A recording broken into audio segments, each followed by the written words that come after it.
Unutulmaz deme bana, unutulur, unutulur. Kapanır en derin yara, acısı da unutulur. En acı dermandır yıllar, sen dursan da dünya döner. Kalbini dağlayan yangın yavaş yavaş küle döner.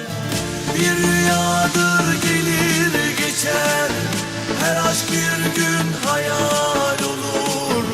Unutulmaz denen günler unutulur, unutulur.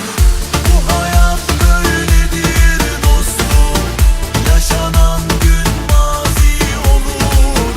En değerli hatıralar bir gün gelir unutulur.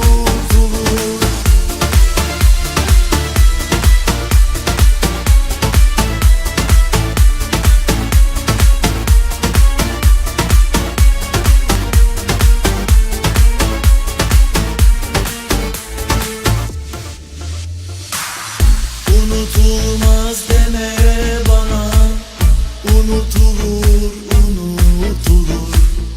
Kapanır en derin yara, acısı da unutulur. En acı dermandır yıllar, sen dursan da dünya döner. Kalbini dağlayan yangın yavaş yavaş küle döner. Bir rüyadır gelir geçer, her aşk bir gün hayal olur.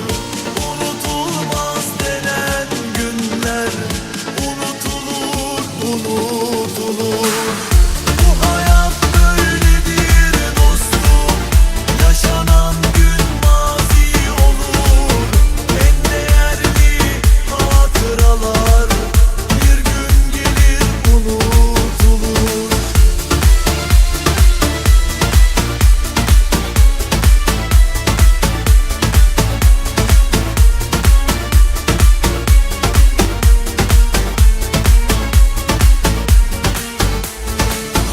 Bu hayat böyledir dostum, yaşanan gün